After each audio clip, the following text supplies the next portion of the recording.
Hello, everyone. Welcome back to 10 Minutes Daily Cafe Chat. I am your host, Emily. And I am Lisa. Good morning, everyone. It's Monday, February 2nd. And let's be real, the first Monday of the month always feels like a mountain we have to climb. It can feel that way, Lisa, but the sun is up, the city is moving, and we are here to kick off your work week with some incredible stories to keep you company. I'll admit I needed a very large coffee to get into the work mode today, but I'm ready. What's on the menu to distract us from the Monday blues, Emily? I think you'll be pleased.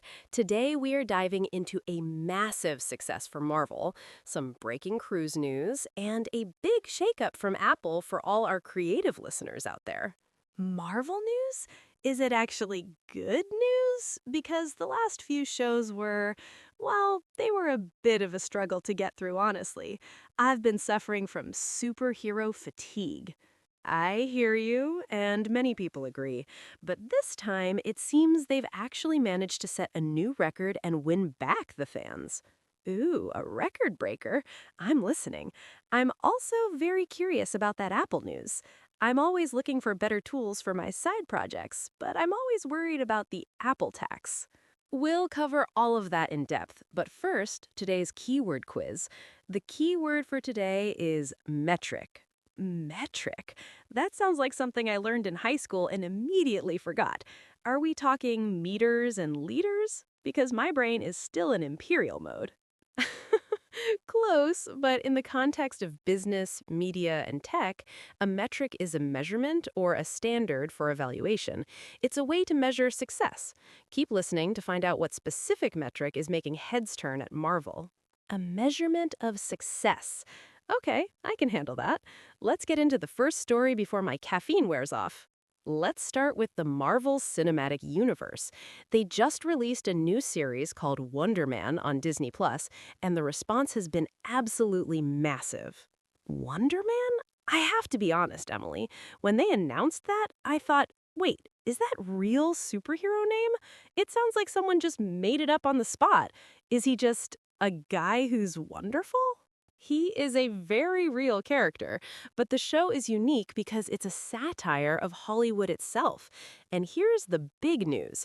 It currently has a 91% score on the Rotten Tomatoes popcorn meter. 91%? Wait, that is actually huge. Let me think. That's even higher than WandaVision, right? I remember that being the big favorite among the TV shows. Exactly. WandaVision held the record at 88%. This 91% makes Wonder Man the highest-rated live-action MCU series by audience score ever. Wow, that's a serious achievement. Why do you think it's hitting so differently? Usually, these days, people are very critical of the Marvel formula. That's the interesting part. Fans say it's because it feels less MCU. It's shorter, funnier, and it doesn't force you to watch 5 other movies just to understand the plot. Oh, thank goodness. I am so tired of having to do homework just to watch a TV show. You know, spending hours on YouTube watching everything you missed videos. I just want a good story. Exactly. It focuses on Simon Williams, a stuntman who gets superpowers. It captures that classic comic book feel, but with a modern satirical twist on the film industry. I love that. A superhero show about the people who make superhero shows. Very meta. It has a 90% critic score too, doesn't it? It does. It's one of those rare cases where the critics and the fans actually agree on something. It's a hit across the board. I guess I'll have to renew my Disney Plus subscription again. My wallet is crying, but my curiosity is winning. 91% is just too high to ignore. It really proves that people still love these characters when the story is self-contained and high quality. It's not about how many movies you can link together. It's about the heart of the story. Preach. I hope the other studios are taking notes. Give us more shows we can just watch. Indeed. Now, from the world of superheroes to the legend of the high seas, Royal Caribbean just announced that their newest megaship is actually ahead of schedule. Ahead of schedule? No way! In the world of construction, that's like finding a unicorn. Usually they're months or years late. I know. The Legend of the Seas, which is their third Icon-class vessel, is now set to debut on July 4th, 2026. July 4th? That's Independence Day in the U.S. What a launch date! Talk about a massive party. Can you imagine the fireworks from the deck? It's going to be spectacular. It was originally supposed to start a week later, but the shipyard managed to finish the final phases earlier than planned. Where are they building this beast? It must be a massive facility to handle an Icon-class ship. It's being built at the Meyer Turku shipyard in Finland. They are world-renowned for building these mega vessels. This ship is over 250,000 tons. Finland? It's so cool that this small Nordic country is building these giant floating cities. And where is the Legend going to be sailing? It's heading for the Western Mediterranean. Think Italy, Spain, and the French Riviera. A perfect summer debut. Okay, now I'm definitely jealous. Imagining the Mediterranean sun sitting on the newest, biggest ship in the world? That's on my bucket list. What's really cool is that they're offering guests who were booked on the original maiden voyage a chance to move to the earlier date for free. Wait, for free? No extra convenience fee? That is actually a very nice move by the cruise line. Usually, they'd charge you more for the special first sailing. It is. They're even providing up to $400 for international travel change fees. They really want that July 4th sailing to be a sellout success. Wow, Royal Caribbean is really playing it smart.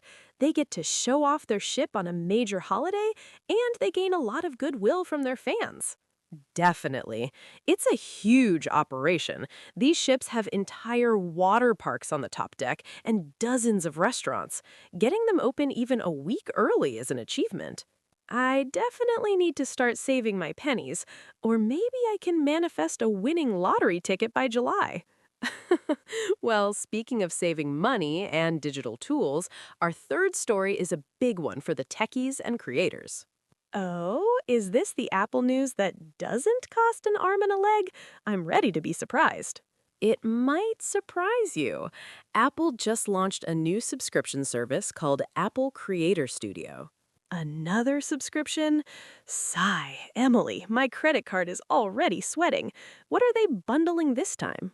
It's a bundle of all their professional creative apps. For $13 a month, you get Final Cut Pro, Logic Pro, Pixelmator Pro, Motion, Compressor, and Mainstage. Wait, $13 for all of them? Final Cut Pro by itself used to be $300 as a one-time purchase. That's actually a really good deal for someone just starting out. It really is. Apple is trying to move away from high upfront costs to lower the barrier for creators. And the biggest news is Pixelmator Pro finally coming to the iPad. Pixelmator on the iPad. That is huge for me. I love doing photo edits on the go, but the basic apps are so limiting. Having the Pro features with an Apple Pencil will be a game changer. They've also added some impressive AI features. For example, beat detection in Final Cut Pro can now automatically sync your video cuts to the rhythm of the music. Okay, now that is a feature I would actually pay for. Editing music is the part I hate the most. It takes forever to get the transitions right. Exactly. They also added transcript search, so you can search for a specific word that someone said in your video, and it will take you right to that moment in the footage. This all sounds amazing for productivity, but I have to ask, are they taking away the buy it once option? I love actually owning my tools. On the Mac, you can still buy them individually, but for the iPad, they are really pushing the subscription model as the primary way to access them. I see. It's the classic subscription economy move. Apple's services revenue is basically a giant money printing machine now. It is, but for $13 a month, if you use even two of those apps like Logic and Final Cut, it's much cheaper than individual subscriptions or high upfront costs. True, it's about the price of 2 fancy coffees at that cafe we like. I guess I could cut back on the lattes to become a Creator Studio Pro. It's a worthy trade-off. Think of it as investing in your future empire. You're right. I'll take the software over the caffeine. Maybe. It's a tough choice. That brings us to the end of our first Monday in February chat. We've had quite a ride today. We really did. Superheroes, giant ships, and new creative tools. My brain is officially awake and ready for the week. I'm glad. But before we go, it's time for the keyword quiz answer. What was our word today? It was metric, and we used it to talk about that 91% audience score for Wonder Man. It's the measurement that shows just how much people are loving it. Spot on. In the business world, metrics are the compass that tells companies which way to go. And for Marvel, the 91% metric is pointing toward more character-focused stories. I'm definitely gonna check it out. I need to see if my own enjoyment metric matches the Rotten Tomatoes one. Let us know your score in the comments. And if you liked this video, don't forget to hit the like button and subscribe to join our growing community. Yes, tell a friend, tell a neighbor. Let's hit that 4,000 subscriber milestone together. Have a wonderful Monday, everyone. Stay curious and keep learning. See you tomorrow. Bye-bye. Goodbye.